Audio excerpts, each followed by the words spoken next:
पहले डॉट से शुरू करते हैं, ठीक है। How to represent irrational number or root like numbers or irrational numbers on number line, ठीक है। कैसे रिप्रेजेंट करें रूट लाइक नंबर्स को या इरेशनल नंबर्स को नंबर लाइन में? लाइक अगर आपको क्वेश्चन आ जाता है रूट 5 को नंबर लाइन पे रिप्रेजेंट करो, या क्वेश्चन आ जाता है रूट 3 को नंबर लाइन पे रिप्रेजेंट करो, या क्वेश्चन आ जाता है रूट 4 को नंबर लाइन पे रिप्रेजेंट करो। रूट 4 इरेशनल है कि रैशनल है? क्यों? क्योंकि रूट 4 की वैल्यू क्या होती है? 2 होती है। तो इसको नंबर लाइन पे रिप्रेजेंट करना कोई बहुत बड़ी बात नहीं है। ये नंबर लाइन बनाई, ये 0, ये 1 और ये 2, तो यहां से लेके यहां तक ये हो गया रूट 4, या ये कह लो यहां से यहां तक ये हो गया 2। तो 2 को रिप्रेजेंट करना है, रूट 4 को रिप्रेजेंट करना कोई बहुत बड़ी बात नहीं है। लेकिन रूट 3, रूट 5, रूट 6, रूट 7 इनको रिप्रेजेंट करने के लिए हमको यहाँ पे पाइथागोरस थ्योरम, यहाँ हम 2 मेथड से यूज कर सकते हैं। एक होता है स्पाइरल मेथड और एक होता है अम्ब्रेला मेथड। अपन अम्ब्रेला बोलते हैं उसको, एक्चुअली में अम्ब्रेला मेथड नहीं है उसका नाम। 2 मेथड से उसका कोई स्पेसिफिक नाम नहीं है, बट अपन उसको अम्ब्रेला मेथड बोलते हैं। एक है स्पाइरल मेथड। स्पाइरल मेथड के लिए पहले आपको ये मालूम होना चाहिए कि पाइथागोरस थ्योरम क्या होता है। क्या होता है? एक राइट एंगल ट्रायंगल में 90 डिग्री के सामने वाली side A B C, 90 degree के सामने वाली साइड कौन सी है? हाँ, हाइपोटेनस, उसको आप ए बी बोलते हैं। तो इसमें सबसे बड़ी वाली साइड का स्क्वायर यानी ए बी का स्क्वायर दूसरी 2 साइड्स के स्क्वायर के सम के बराबर होता है। मतलब A C square plus B C square के बराबर होता है। अच्छा ठीक है, अगर मैंने एक राइट एंगल ट्रायंगल बनाया जिसकी मैंने बेस ले लिया 1 यूनिट्स, वो सेंटीमीटर भी हो सकता है, इंच भी हो सकता है, मिलीमीटर तो बहुत ही छोटा होता है, या उससे भी बड़ा कोई भी हो सकता है, ठीक है। और इधर भी 1 यूनिट्स बना लिया। तो अब बताओ इसमें पाइथागोरस थ्योरम लगाएंगे तो 1 का मतलब 2 छोटी वाली साइड दे रखी है, 90 डिग्री यहाँ है, तो हाइपोटेनस की वैल्यू किसी हो जाएगी 1 का स्क्वायर प्लस 1 का स्क्वायर यानी कि 2 का स्क्वायर, और इज इक्वल टू सबसे बड़ी वाली साइड यानी हाइपोटेनस का स्क्वायर। तो हाइपोटेनस की वैल्यू हो जाएगी रूट 2 नॉट 2। कैसे? देखो यहां वैल्यूज पुट कर लेते हैं, 1 का स्क्वायर प्लस 1 का स्क्वायर और इधर ये ए बी का स्क्वायर, तो ये ए बी का स्क्वायर इज इक्वल टू 2 आ जाएगा, या A B is equal to root 2 आ जाएगा। हाँ या ना? क्या ये बात समझ में आई आपको? सिमिलरली अगर मैंने बताओ, अगर मैंने इस साइड को 1 बड़ा कर दिया, ठीक है, मैंने बेस को 1 की जगह 2 ले लिया, बेस को 1 की जगह 2 ले लिया, एक्चुअली 2 नहीं ले सकते। अगर मैंने बेस को रूट 2 ले लिया और इस साइड को 1 ले लिया, है ना, तो ये बताओ इसका स्क्वायर कैसे निकालेंगे? अब अपने पास हाइपोटेनस क्या आएगा? रूट 2 का स्क्वायर कितना होता है? 2, तो ये हो गया 2 प्लस 1 का स्क्वायर कितना होता है? 1, तो ये क्या आ जाएगा? 3, और ये स्क्वायर है हाइपोटेनस का स्क्वायर के बराबर 3 आया, तो हाइपोटेनस की वैल्यू कितनी हो जाएगी? रूट 3। तो एक मेथड ये है। अब बताओ, एक चीज समझ में, जब मैंने 1 लिया तो आंसर आया रूट 2, 1 और रूट 2 ले लिया तो आंसर आया रूट 3। अब रूट 3 और 1 ले लूंगा तो रूट 4 यानी कि 2 मिलेगा, और रूट 4 और 1 ले लूंगा तो क्या मिलेगा? रूट 5 और 1 ले लूंगा तो क्या मिलेगा? रूट 6। तो ऐसे अपन सारे नंबर्स को निकाल सकते हैं। लेकिन सर आप बोलोगे कि सर स्केल में कहीं पर भी रूट 2 तो लिखा हुआ नहीं होता है, तो इसीलिए अपन इसको स्पाइरल मेथड बोलते हैं। जरा ध्यान से देखिए मैं इसको कैसे करूंगा। सबसे पहले मैं लूंगा 1 यूनिट हॉरिजॉन्टल और 1 यूनिट वर्टिकल। तो आप ही ने बताया कि सर ये वाली जो चीज हो जाएगी ये कितनी हो जाएगी? रूट 2। अब मैं इस रूट 2 को ही बेस मान लूंगा और यहां पर एक राइट एंगल ट्रायंगल बनाऊंगा। तो ये क्या हो गया? ये बेस क्या हो गया अब आपके पास? रूट 2 और ये 1, और रूट 2 और 1 का अपन ने आंसर देखा क्या मिलता है? रूट 3। तो ये आपको क्या मिल जाएगी? ये वाली साइड रूट 3। अब आप रूट 3 और ये 90 डिग्री पे 1 ले लो, तो रूट 3 और 1 क्या मिलता है आपको? रूट 4। रूट 4 मतलब 2, तो आपने 2 मिल गया आपको। अब 2 और यहां पर आप एक और 1 यूनिट खींच लो, ये सब 1 यूनिट से, ठीक है। और टू का स्क्वायर कितना होता है 4 प्लस 1 यानी कि यहां पर आपको क्या मिल जाएगा नेक्स्ट √5 प्लस 1 √6। ये ऐसे बनाते जाएंगे ना अपने पास तो स्पाइरल मिलता जाएगा। √7 √8 ऐसा जितना भी बड़ा बन सकता है आपको जहां तक क्वेश्चन आता है। अगर ऐसा क्वेश्चन स्पेशली आता है कि इसको स्पाइरल मेथड से करके बताना है तो आपको ऐसे करना है। शुरू कहां से करोगे 1 लेके। ये भी कितना लिया है आपने 1 यूनिट, ये 1 यूनिट, ये 1 यूनिट, फिर 1 और 1, फिर उसके बाद 1 और 1 से मिला √2 और 1 से क्या मिलेगा √3 और 1 से क्या मिलेगा √4 और 1 से क्या मिलेगा √5 प्लस 1 √6 एंड सो ऑन। पर क्या मुझे एक बात बताओ, ये तो मैंने हवा में बनाया, क्या मैं इसको बोल सकता हूं कि आपने नंबर लाइन पे रिप्रेजेंट किया है? नहीं। तब आप क्या करेंगे, आपका डिवाइडर लेंगे। सपोज करो आपको ये बोलते हैं कि √3 को रिप्रेजेंट करके बताओ, तो अभी √3 ये वाला लाइन है, देख पा रहे हो अब ये वाली लाइन √3, तो मैं मेरा डिवाइडर लूंगा, उसका पॉइंटिंग एंड यहां रखूंगा, इतना मेजर करके नाप लूंगा, फिर एक नंबर लाइन बनाऊंगा, यहां लिखूंगा 0 और नेचुरली 1 सेंटीमीटर के 1 2 3 ऐसे मार्क करूंगा। फिर मैं इसको मेजर करूंगा कि कितना आ रहा है √2, फिर यहां 0 पर रखकर उसका एक आर्क कट करूंगा। सपोज करो वो आर्क यहां आया, फिर मैं इस लाइन को भी नीचे बढ़ाऊंगा, इसको भी नीचे बढ़ाऊंगा और यहां लिखूंगा कि ये √2 है। और अगर मुझे √3 रिप्रेजेंट करना है, फिर मैं इसको ऐसा नापूंगा और यहां आर्क कट करूंगा, तो फिर ये 0 से ये √3 हो जाएगा। फिर मेरे को 2 मेजर करना तो आसान है, नंबर लाइन को ऑलरेडी बना होता है।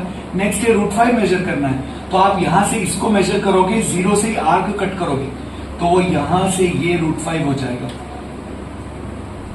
तो नंबर लाइन पे रिप्रेजेंट तो यहां हो रहा है, यहां सिर्फ बना रहे हैं, लेकिन उसको नंबर लाइन पे रिप्रेजेंट करना है तो आपको एक नई नंबर लाइन बना के उसको ऐसे रिप्रेजेंट करके बताना पड़ेगा। क्या ये बात समझ में आई आपको? किसी को डाउट है इसमें? क्या करते हैं, प्रोसेस थोड़ा सा याद करो, ये टेम्पलेट याद कर लो। आपको वहां पर पाइथागोरस थ्योरम के हिसाब से ट्रायंगल बना के रिप्रेजेंट करना होगा। कभी क्वेश्चन आता है ना, ये अगर 1 मार्क में या 2 मार्क में आता है तो आप डायरेक्टली लिख सकते हो, डायरेक्टली बना सकते हो, इतना सारा लैंग्वेज नहीं लिखना है। लेकिन ये क्वेश्चन अगर 4 मार्क्स में आता है तो आपको लिखना पड़ेगा बाय पाइथागोरस थ्योरम, एक ट्रायंगल बनाना पड़ेगा ABC, जिसमें ये वाली साइड 1 लेना पड़ेगी, ये वाली साइड भी 1 लेनी पड़ेगी, फिर उस हिसाब से बताना पड़ेगा, उस हिसाब से √2 हो जाएगा, AB हो जाएगा। फिर आप बोलिए टेकिंग AB एज बेस और फिर यहां पर making another 90 degree of 1 unit. फिर आप इसको नया नाम देंगे D point, AD equals to √3 and so on. इस टाइप से आप लिखते जाएंगे। क्या ये बात समझ में आई आपको? बन जाएगा। क्या टेम्पलेट है, चलो मुझे याद दिलाओ, कैसे कैसे करते हैं? सबसे पहले क्या करते हैं अपन, सबसे पहले √2 कैसे बनाते हैं? बेस, एक राइट एंगल ट्रायंगल का बेस अगर आप 1 यूनिट लेते हो और परपेंडिकुलर भी आप 1 यूनिट लेते हो तो उसका हाइपोटेन्यूज अपने आप क्या बन जाता है √2। फिर अगर आपको √3 बनाना हो तो बेस क्या लेते हो √2 और हाइट कितनी लेते हो 1, तो हाइपोटेन्यूज कितना हो जाता है √3। क्या ये बात समझ में आई? चलो √7 के लिए क्या करना पड़ेगा, बेस कितना लेना पड़ेगा √6 और हाइट कितनी लेनी पड़ेगी 1 यूनिट, तो √6 का स्क्वायर कितना होगा 6 और 1 का स्क्वायर 1, तो 6 प्लस 1, तो ये √7 आ जाएगा।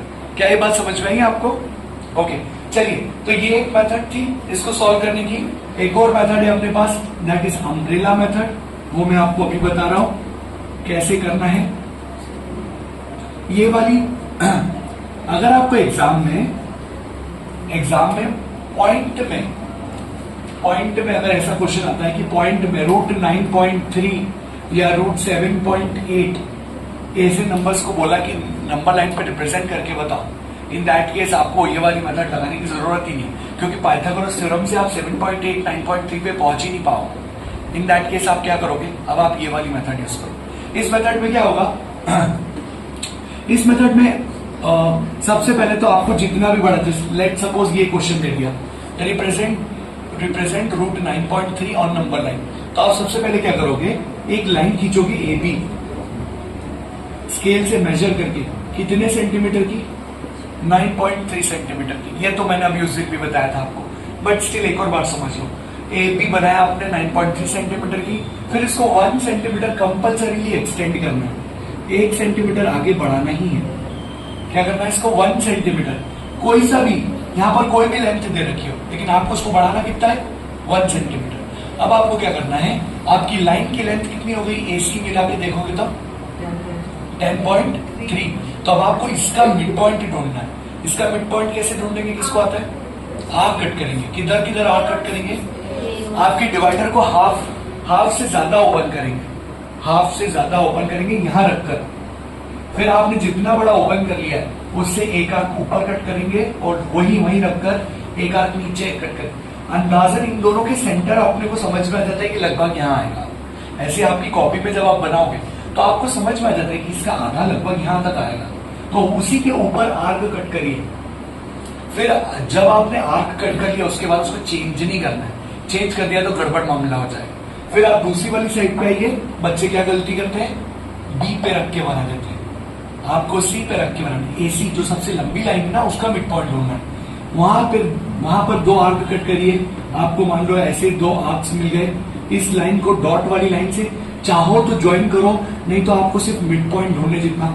ये आर्क्स लगे रहने दो, ये लाइन मत बनाओ, सिर्फ ये पॉइंट ढूंढ लो। स्केल ऐसा रखो, वो पॉइंट पे मार्क कर दो और बाकी चीजों को ड्रॉ ही मत करो। जितना क्लीन होगा फिगर उतना सुंदर दिखेगा। ये मिड पॉइंट मिल गया, इसीलिए इसका नाम मैं M रखता हूं। ठीक है, अब आपको क्या करना है, ये जो मिड पॉइंट मिला है इस पे आपके डिवाइडर को रखना है और ओपन करना है A वाली साइड या C वाली साइड। कुछ फर्क आएगा क्या, AM जितना ओपन करूं या CM जितना ओपन करूं, अलग अलग होगा कि सेम होगा, सेम, क्योंकि मिड पॉइंट इधर से भी बराबर इधर से भी बराबर है। M पे रख के इतना ओपन करके आपको एक आर्क कट करनी है, वो आपको एक आर्क मिलेगी। ठीक है, ये जो अम्ब्रेला बन गई, इसीलिए इस मेथड को अम्ब्रेला मेथड बोलते हैं। अब आपको क्या करना है, इस B पॉइंट पे आपके पास प्रोटेक्टर है, प्रोटेक्टर को रखकर 90 डिग्री का एंगल मार्क करना है और इस कौन से पॉइंट पे, B पॉइंट पे। ये जो डिस्टेंस है ना, इसका नाम मैं ले देता हूं BD। ये वर्टिकल में √9.3 आ गई है, वर्टिकल में √9.3 आ गई, पर क्या ये नंबर लाइन पर रिप्रेजेंटेड है, नहीं।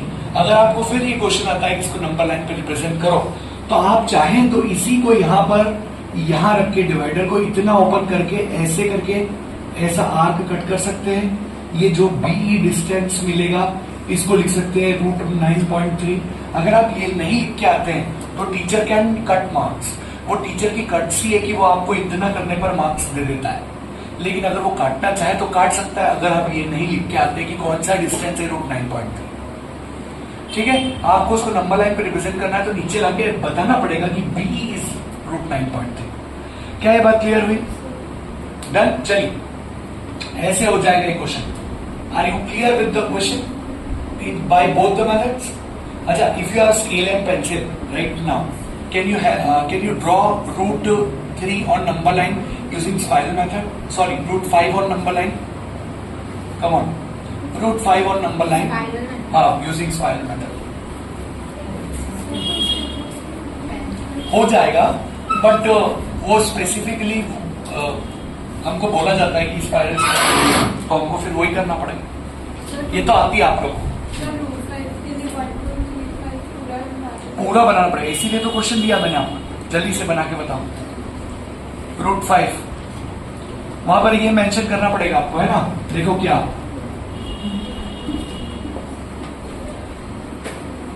मेंशन करना पड़ेगा, देखो अगर अपन स्पाइरल मेथड की बात करें तो आपको ये मेथड करना, ये चीज मेंशन करना पड़ेगी, हाइपोटेन्यूस का square is equals to base का स्क्वायर प्लस परपेंडिकुलर का स्क्वायर।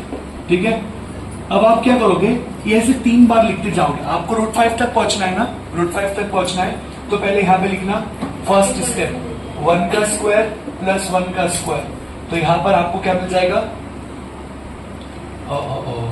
√2 का स्क्वायर। ठीक है, 1 का स्क्वायर प्लस 1 का स्क्वायर इक्वल्स टू √2 का स्क्वायर। 1 का स्क्वायर 2 होता है और अपने को तो स्क्वायर लाना है, इसलिए √2 का स्क्वायर लिख दिया मैंने। ठीक है, फिर नेक्स्ट लाइन में आप यहाँ पे लिखिए √2 का स्क्वायर प्लस 1 का स्क्वायर √3 का स्क्वायर। ठीक है, फिर नेक्स्ट लाइन में लिखिए √3 का स्क्वायर प्लस 1 का स्क्वायर √4 का स्क्वायर सेकेंड, थर्ड, फोर्थ। अब नेक्स्ट लिखिए √5 का स्क्वायर, √5 का स्क्वायर इज इक्वल्स टू √4 का स्क्वायर प्लस 1 का स्क्वायर। आई नो आपको मालूम है कि √4 मतलब 2 होता है, लेकिन आप √4 लिखेंगे ना तो आपको सीक्वेंस चलती रहेगी, देखो 1 2 3 4 2 3 4 5, तो ये इजी पड़ेगा आपको। ठीक है, अब आप ये एक बार मेंशन कर दिया, अब आप स्पाइरल ड्रॉ कर सकते हैं। कम ऑन ड्रॉ करिए।